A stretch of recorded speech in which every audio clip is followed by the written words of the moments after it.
2. When the pirate Sir Francis Drake attacked Riohacha in the 16th century, Ursula Iguaran's great-great-grandmother became so frightened with the ringing of alarm bells and the firing of cannons that she lost control of her nerves and sat down on a lighted stove. The burns changed her into a useless wife for the rest of her days. Dawn would find her in the courtyard, for she did not dare fall asleep lest she dream of the English and their ferocious attack dogs as they came through the windows of her bedroom to submit her to shameful tortures with their red-hot irons. Her husband, an Aragonese merchant by whom she had 2 children, spent half the value of his store on medicines and pastimes in an attempt to alleviate her terror. Finally, he sold the business and took the family to live far from the sea in a settlement of peaceful Indians located in the foothills, where he built his wife a bedroom without windows so that the pirates of her dream would have no way to get in. In that hidden village, there was a native-born tobacco planter who had lived there for some time, Don José Arcadio Buendía, with whom Ursula's great-great-grandfather established a partnership that was so lucrative that within a few years they made a fortune. Several centuries later, the great-great-grandson of the native-born planter married the great-great-granddaughter of the Aragonese. Therefore, every time that Ursula became exorcised over her husband's mad ideas, she would leap back over 300 years of fate and curse the day that Sir Francis Drake had attacked Riohacha. It was simply a way of giving herself some relief, because actually they were joined till death by a bond that was more solid than love, a common prick of conscience. They were cousins. They had grown up together in the old village that both of their ancestors, with their work and their good habits, had transformed into one of the finest towns in the province. Although their marriage was predicted from the time they had come into the world, when they expressed their desire to be married, their own relatives tried to stop it. They were afraid that those 2 healthy products of 2 races that had interbred over the centuries would suffer the shame of breeding iguanas. There had already been a horrible precedent. An aunt of Ursula's, married to an uncle of José Arcadio Buendía, had a son who went through life wearing loose, baggy trousers and who bled to death after having lived 42 years in the purest state of virginity, for he had been born and had grown up with a cartilaginous tail in the shape of a corkscrew and with a small tuft of hair on the tip, a pig's tail that was never allowed to be seen by any woman and that cost him his life when a butcher friend did him the favor of chopping it off with his cleaver. José Arcadio Buendía, with the whimsy of his 19 years, resolved the problem with a single phrase: "I don't care if I have piglets as long as they can talk." So they were married amidst a festival of fireworks and a brass band that went on for 3 days. They would have been happy from then on if Ursula's mother had not terrified her with all manner of sinister predictions about their offspring, even to the extreme of advising her to refuse to consummate the marriage. Fearing that her stout and willful husband would rape her while she slept, Ursula, before going to bed, would put on a rudimentary kind of drawers that her mother had made out of sailcloth and had reinforced with a system of crisscross leather straps, and that was closed in the front by a thick iron buckle. That was how they lived for several months. During the day he would take care of his fighting cocks, and she would do frame embroidery with her mother. At night they would wrestle for several hours in an anguished violence that seemed to be a substitute for the act of love, until popular intuition got a whiff of something irregular, and the rumor spread that Ursula was still a virgin a year after her marriage because her husband was impotent. So the situation went on the same way for another 6 months until that tragic Sunday when José Arcadio Buendía won a cockfight from Prudencio Aguilar. Furious, aroused by the blood of his bird, the loser backed away from José Arcadio Buendía so that everyone in the cockpit could hear what he was going to tell him. "Congratulations," he shouted. "Maybe that rooster of yours can do your wife a favor." José Arcadio Buendía serenely picked up his rooster. "I'll be right back," he told everyone.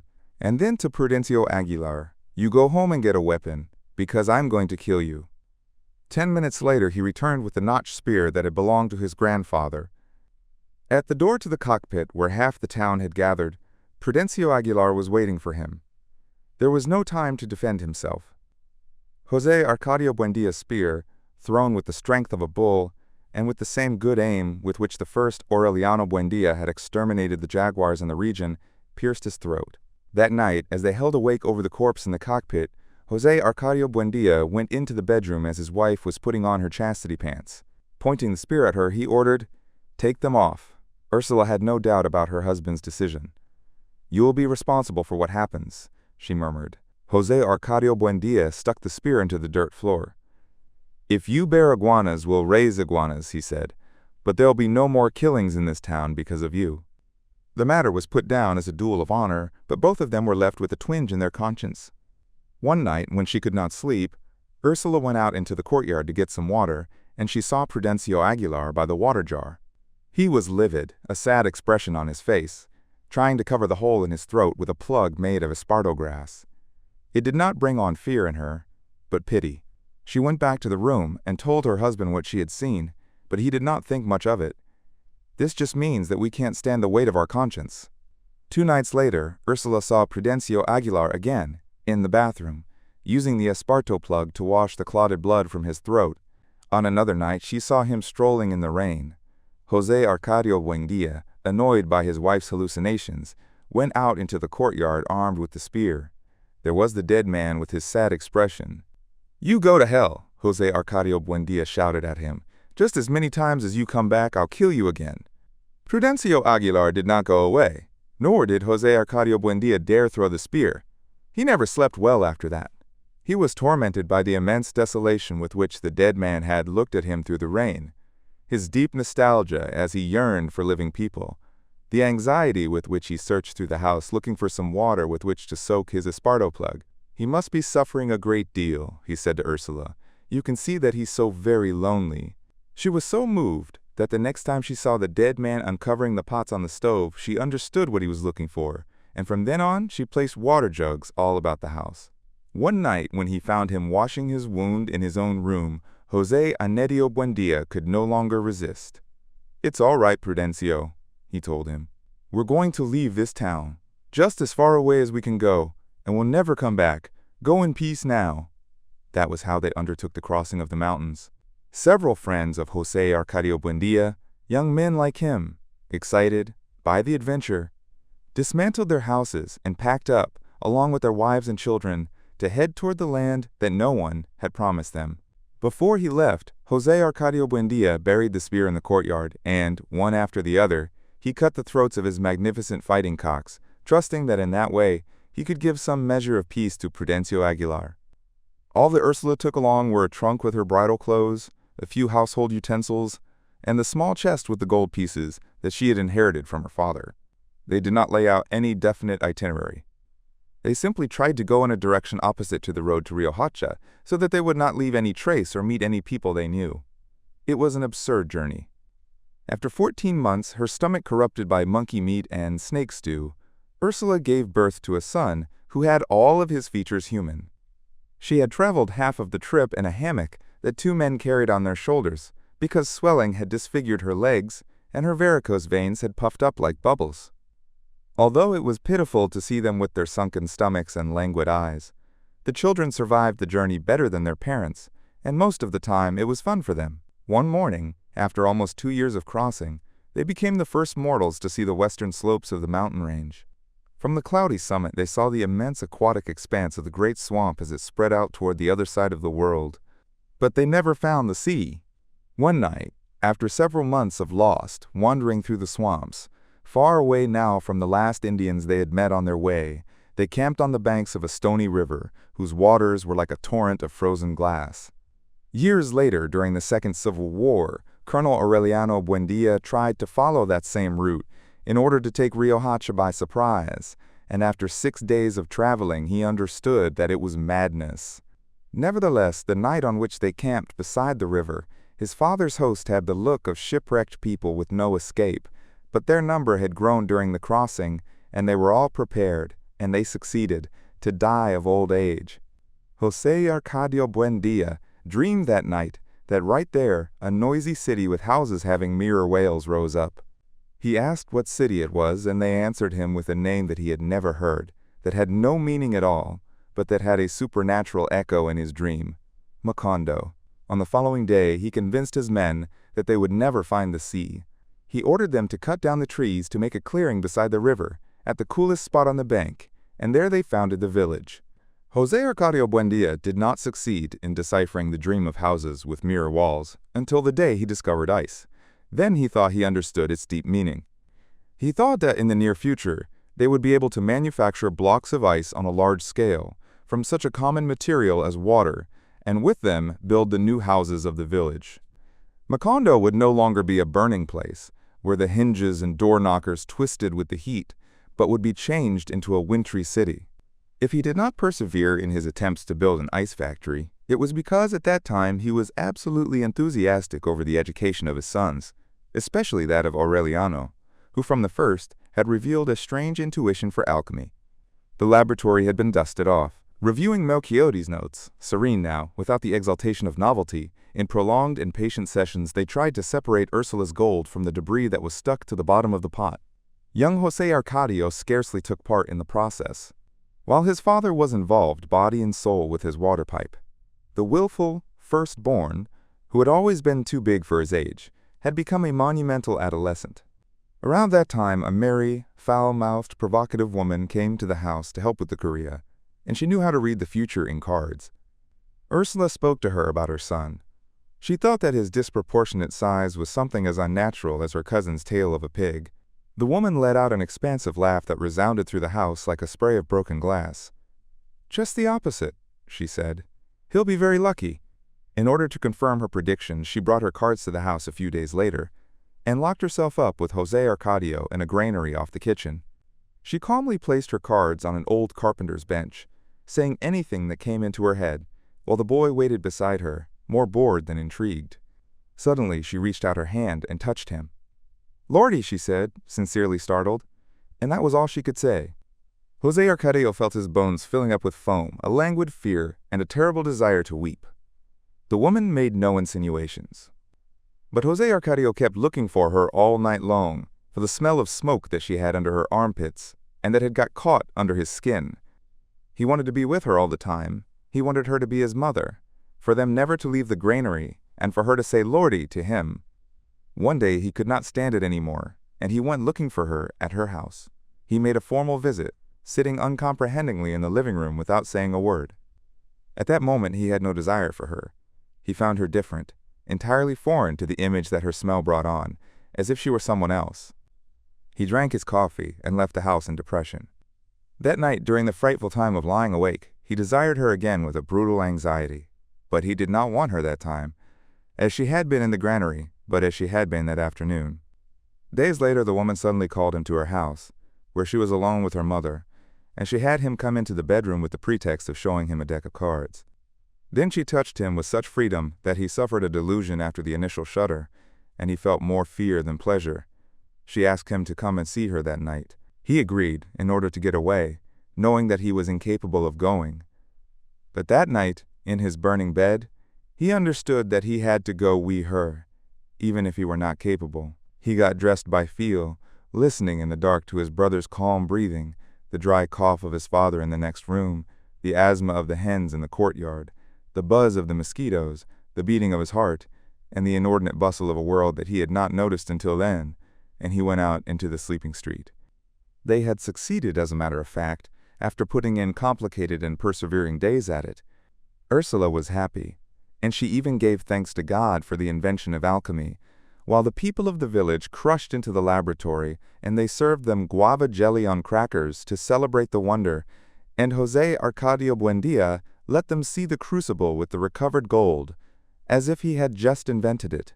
Showing it all around, he ended up in front of his older son, who during the past few days had barely put in an appearance in the laboratory. He put the dry and yellowish mass in front of his eyes and asked him, "What does it look like to you?" José Arcadio answered sincerely, "Dog shit." His father gave him a blow with the back of his hand that brought out blood and tears. Ursula was barely over her 40 days' rest when the gypsies returned. They were the same acrobats and jugglers that had brought the ice. Unlike Melchiotti's tribe, they had shown very quickly that they were not heralds of progress but purveyors of amusement. Even when they brought the ice, they did not advertise it for its usefulness in the life of man, but as a simple circus curiosity. This time, along with many other artifices, they brought a flying carpet. But they did not offer it as a fundamental contribution to the development of transport, rather as an object of recreation. The people at once dug up their last gold pieces to take advantage of a quick flight over the houses of the village. After wandering about among all kinds of contraptions without becoming interested in any of them, he spotted something that was not a part of it all. A very young gypsy girl, almost a child, who was weighted down by beads and was the most beautiful woman that José Arcadio had ever seen in his life. She was in the crowd that was witnessing the sad spectacle of the man who had been turned into a snake for having disobeyed his parents. José Arcadio paid no attention. While the sad interrogation of the snake man was taking place, he made his way through the crowd up to the front row where the gypsy girl was, and he stooped behind her. He pressed against her back. The girl tried to separate herself, but José Arcadio pressed more strongly against her back. Then she felt him. She remained motionless against him, trembling with surprise and fear, unable to believe the evidence, and finally she turned her head and looked at him with a tremulous smile. José Arcadio and the gypsy girl did not witness the decapitation. They went to her tent, where they kissed each other with a desperate anxiety while they took off their clothes. The gypsy girl removed the starched lace corset she had on, and there she was, changed into practically nothing. She was a languid little frog, with incipient breasts and legs so thin that they did not even match the size of José Arcadio's arms, but she had a decision and a warmth that compensated for her fragility. Nevertheless, José Arcadio could not respond to her because they were in a kind of public tent where the gypsies passed through with their circus things and did their business, and would even tarry by the bed for a game of dice. The lamp hanging from the center pole lighted the whole place up. During a pause in the caresses, José Arcadio stretched out naked on the bed without knowing what to do, while the girl tried to inspire him. It was Thursday. On Saturday night, José Arcadio wrapped a red cloth around his head and left with the gypsies. When Úrsula discovered his absence, she searched for him all through the village. In the remains of the gypsy camp, there was nothing but a garbage pit among the still smoking ashes of the extinguished campfires. Someone who was there looking for beads among the trash told Úrsula that the night before he had seen her son in the tumult of the caravan, pushing the snake man's cage on a cart. "He's become a gypsy," she shouted to her husband, who had not shown the slightest sign of alarm over the disappearance. "I hope it's true," José Arcadio Buendía said, grinding in his mortar the material that had been ground 1,000 times and reheated and ground again. "That way he'll learn to be a man." Úrsula asked where the gypsies had gone. She went along asking and following the road she had been shown, thinking that she still had time to catch up to them. She kept getting farther away from the village, until she felt so far away that she did not think about returning. José Arcadio Buendía did not discover that his wife was missing until 8 o'clock at night, when he left the material warming in a bed of manure and went to see what was wrong with little Amaranta, who was getting hoarse from crying. In a few hours he gathered a group of well-equipped men, put Amaranta in the hands of a woman who offered to nurse her, and was lost on invisible paths in pursuit of Úrsula. Aureliano went with them. Some Indian fishermen whose language they could not understand told them with signs that they had not seen anyone pass. After 3 days of useless searching, they returned to the village. For several weeks, José Arcadio Buendía let himself be overcome by consternation. He took care of little Amaranta like a mother. He bathed and dressed her, took her to be nursed 4 times a day, and even sang to her at night the songs that Úrsula never knew how to sing. On a certain occasion, months after Úrsula's departure, strange things began to happen. An empty flask that had been forgotten in a cupboard for a long time became so heavy that it could not be moved. A pan of water on the work table boiled without any fire under it for a half-hour until it completely evaporated. José Arcadio Buendía and his son observed those phenomena with startled excitement, unable to explain them but interpreting them as predictions of the material. One day, Amaranta's basket began to move by itself and made a complete turn about the room, to the consternation of Aureliano, who hurried to stop it. But his father did not get upset. He put the basket in its place and tied it to the leg of a table, convinced that the long-awaited event was imminent. It was on that occasion that Aureliano heard him say, "If you don't fear God, fear him through the metals." Suddenly, almost 5 months after her disappearance, Úrsula came back. She arrived, exalted, rejuvenated, with new clothes in a style that was unknown in the village. José Arcadio Buendía could barely stand up under the impact. "That was it," he shouted. "I knew it was going to happen." And he really believed it, for during his prolonged imprisonment as he manipulated the material, he begged in the depth of his heart that the longed-for miracle should not be the discovery of the philosopher's stone, or the freeing of the breath that makes metals live, or the faculty to convert the hinges and the locks of the house into gold, but what had just happened, Úrsula's return. But she did not share his excitement. She gave him a conventional kiss, as if she had been away only an hour, and she told him, "Look out the door." José Arcadio Buendía took a long time to get out of his perplexity when he went out into the street and saw the crowd. They were not gypsies. They were men and women like them, with straight hair and dark skin, who spoke the same language and complained of the same pains. They had mules loaded down with things to eat, ox carts with furniture and domestic utensils, pure and simple earthly accessories put on sale without any fuss by peddlers of everyday reality. They came from the other side of the swamp, only 2 days away, where there were towns that received mail every month in the year, and where they were familiar with the implements of good living. Úrsula had not caught up with the gypsies, but she had found the route that her husband had been unable to discover in his frustrated search for the great inventions.